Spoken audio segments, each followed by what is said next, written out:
गुरु प्यारी साध संगत जी राधा स्वामी जी। आत्मा और परमात्मा। साध संगत जी, आप जी हमें आत्मा और परमात्मा के बारे में समझाते हैं। वे हमें फरमाते हैं कि हमारी आत्मा स्त्री है और परमात्मा इसका पति है। यह आत्मा रूपी स्त्री परमात्मा रूपी पति के चरणों में जाकर ही खुशी प्राप्त कर सकती है और हमेशा के लिए सुहागिन हो सकती है। गुरु अमरदास जी फरमाते हैं, पीर सच्चे ते सदा सुहागन। फिर फरमाते हैं, जिन्हीं घर जाता अपना से सुखिए भाई। जो वापस अपने असली घर पहुंच जाते हैं वे सदा के लिए सुख और शांति प्राप्त कर लेते हैं। मौलाना रूम भी इसी प्रकार फरमाते हैं, ई जहां जिंदा ओमा जिन्हानिया, उफरा कन जिंदा व खुद रावा रिहा। यानी यह जहान कैद खाना है जिसमें हम कैद हैं। कैद खाने की छत में सुराख करके यहां से भाग निकलो। बहुत से संत महात्माओं ने आत्मा और परमात्मा के रिश्ते को स्त्री और पति का रिश्ता कहकर समझाया है, क्योंकि स्त्री हमेशा पति के चरणों में जाकर ही सुख और शांति प्राप्त कर सकती है। अगर एक स्त्री अपनी पति के चरणों से दूर हो जाती है तो उसे चाहे दुनिया भर की इज्जत दे दें, कितना ही रुपया पैसा दे दें, उसके मन को कभी सुख और शांति नहीं मिल सकती। वह अपने प्रीतम या पति के प्यार में ही सुख और शांति प्राप्त कर सकती है। इसी प्रकार गुरु अर्जुन देव जी फरमाते हैं, हर नाहा न मिलिए साजना कत पाइये विश्राम। जित घर हर कत न प्रकटई भट नगर से ग्राम। श्रप सिंगार तबोल रस सन देही सब खाम। आप जी हमें क्या समझाते हैं? वे हमें समझाते हैं कि राम कृष्ण परमहंस परमात्मा और आत्मा के रिश्ते को माँ और बेटे के रिश्ते से याद करते हैं। जब तक बच्चा माँ की निगरानी में है उसे कोई चिंता नहीं रहती, वह हर प्रकार से खुश रहता है। ईसा मसीह ने इस रिश्ते को बाप और बेटे के रिश्ते से याद किया है, क्योंकि जब तक बेटे के सिर पर बाप की छत्र छाया है उसे कोई गम या फिक्र नहीं हो सकती। इसी तरह हमारी आत्मा परमात्मा को पाकर ही सच्चा सुख और सच्ची शांति प्राप्त कर सकती है। संसार की अवस्था।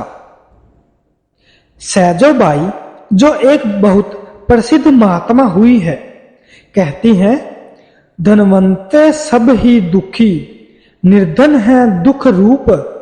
साध सुखी सहजो कहे, पायो भेद अनूप। इसी प्रकार कबीर साहिब फरमाते हैं कि राजा और प्रजा सब दुखी नजर आते हैं। आप जी की बाणी है, तन धर सुखिया कोई न देखा, जो देखा सो दुखिया हो।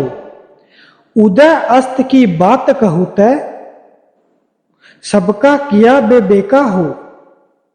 घाटे बाड़े सब जग दुखिया, क्या गिरही बैरागी हो। सुखदेव आचार्य दुख के डर से, गर्भ से माया त्यागी हो। जोगी दुखिया जगम दुखिया, तपसी को दुख दुना हो। आशा तृष्णा सबको व्यापै, कोई महल न सुना हो। साच कहो तो कोई न माने, झूठ कहा नहीं जाई हो। ब्रह्मा विष्णु महेश्वर दुखिया, जिन यह राह चलाई हो। अवधू दुखिया भूति दुखिया, रंक दुखी विपरीति होई। कह कबीर सकल जग दुखिया, संत दुखी मन जीती हो।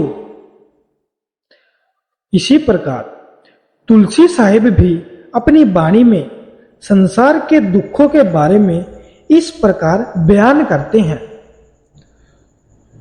कोई तो तन मन दुखी, कोई चित उदास, एक एक दुख सबन को, सुखी संत का दास। इस प्रकार गुरु नानक देव जी फरमाते हैं, नानक दुखिया सब संसार।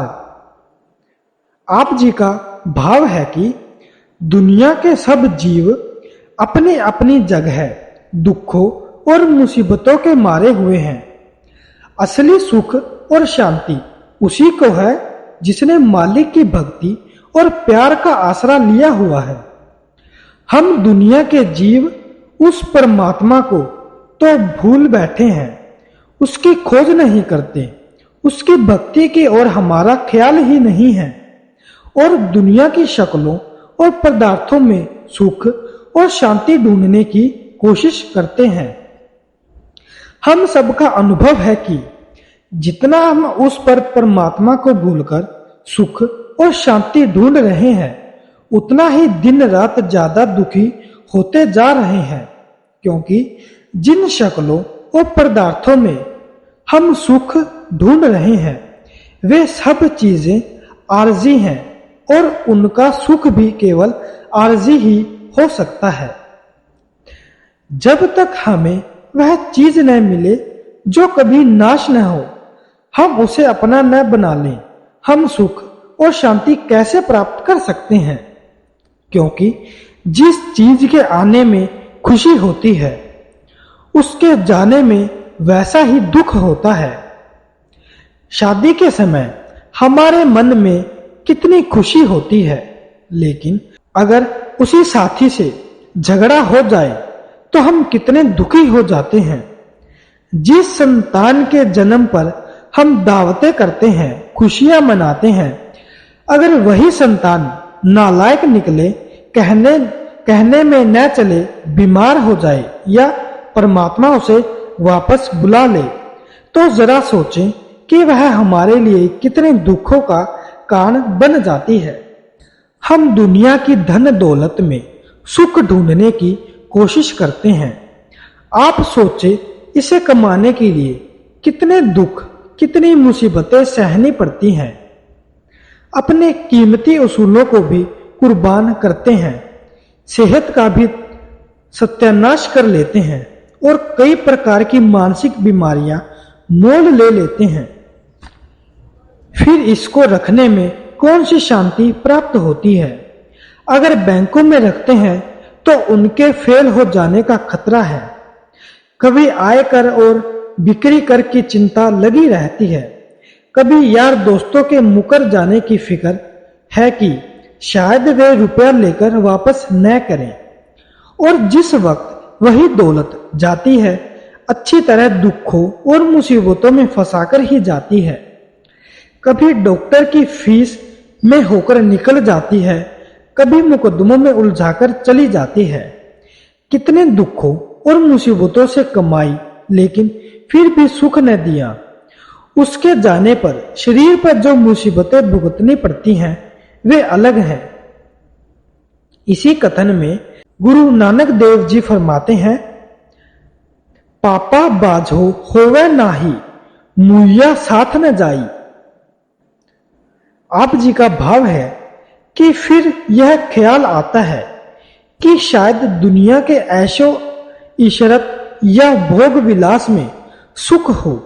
हम शराबों कबाबों के स्वादों में उलझ जाते हैं, लेकिन ये भी हमारे मन को तबाह कर देते हैं, गिरा देते हैं और हमें बीमारियों में फंसा देते हैं।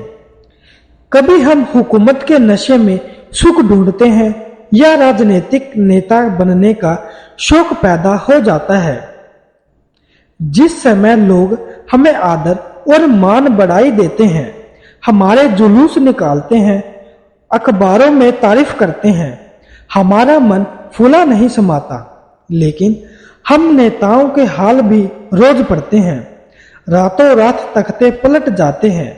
दूसरी पार्टी का जोर हो जाता है तो वे कभी गोली का शिकार बना देते हैं, कभी फांसी के तख्तों पर चढ़ा देते हैं, कभी जेल खाने में डाल देते हैं, कभी अखबारों में मिट्टी पलीद करनी शुरू कर देते हैं। जिस हुकूमत के नशे और दुनिया की मान बढ़ाई में सुख ढूंढने की कोशिश की, वही हमारे लिए दुख का कारण बन जाती है।